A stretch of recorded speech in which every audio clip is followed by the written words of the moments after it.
Hello and welcome. मैं हूं ज्योति। आप देख रहे हैं चुनावी समर, जहां पर एक और ताजा अपडेट के साथ हम हाजिर हैं। मायावती ने कहा, हिंदुत्व को बढ़ावा देने के लिए मुस्लिमों का हो रहा है शोषण। उत्तर प्रदेश में चुनावों की आहट के बीच भाजपा ने हिंदू और मुस्लिम की राजनीति करना शुरू कर दिया है, जिसकी वजह से मायावती ने योगी सरकार के खिलाफ तीखा वार किया है। आपको बता दें कि बहुजन समाज पार्टी की मुखिया मायावती ने भाजपा पर इल्जाम लगाया है कि पार्टी विधानसभा चुनाव में अपनी कमजोरियों पर पर्दा डालने के लिए धर्मांतरण के मुद्दे को सियासी रंग देना चाहती है। मायावती ने कहा कि डरा धमकाकर या लालच देकर किसी का मजहब बदलवाना गैर कानूनी है, इसलिए ऐसे मामलों की सही जांच कराकर दोषियों के खिलाफ सख्त कार्रवाई होनी चाहिए। उन्होंने आगे ये कहा कि लेकिन एक सोची समझी रणनीति और साजिश के तहत इसे जबरन मुस्लिम का मुद्दा बनाना और पूरे मुस्लिम समुदाय को शक की नजरों से देखना ठीक नहीं है। उन्होंने कहा कि बसपा इसका विरोध करती है। मायावती ने कहा कि ऐसा दावा किया जा रहा है कि धर्मांतरण की आड़ में देश की सुरक्षा को नुकसान पहुंचाने की साजिश काफी पहले से चल रही थी। उन्होंने कहा कि अगर ये सच है तो देश की खुफिया एजेंसियां अब तक क्या कर रही थी।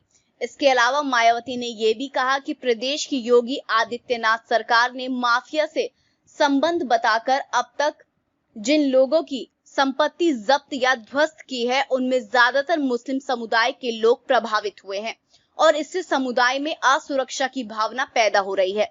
गौरतलब है कि योगी सरकार ने मऊ से बसपा विधायक मुख्तार अंसारी और उनके सहयोगियों के खिलाफ हाल ही में इस तरह की कार्रवाई की है। वहीं कुछ दिन पहले भी योगी सरकार ने बसपा के एक विधायक की करोड़ों रुपए के भवन को गिरा दिया। बिल्डिंग के गैर कानूनी जमीन पर बने होने का आरोप था।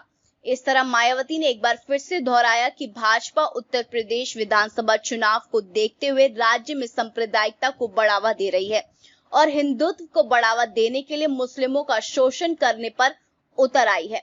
उन्होंने कहा कि इसके लिए भाजपा सरकार आम लोगों के साथ साथ दूसरे दलों के मुस्लिम नेताओं को भी निशाना बना रही है।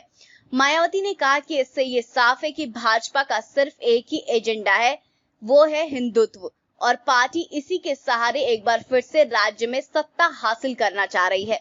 वैसे मायावती में भाजपा के इस साजिश के खिलाफ जोरदार हमला बोला है और उन्होंने एक तरह से जनता को आगाह किया है कि वे भाजपा के झांसे में न आए और आपसी सद्भाव बनाकर रखे। सीधे शब्दों में कहें तो मायावती ने धर्मांतरण के मुद्दे पर भाजपा की साजिश का खुलासा किया है कि किस तरह से भाजपा राज्य को हिंदू और मुस्लिम के नाम पर बांटकर फिर से सत्ता में आना चाह रही है। तो इस पर आपकी जो भी राय है आप प्लीज कमेंट सेक्शन में लिखें। Thank you so much. Keep watching today's for more news.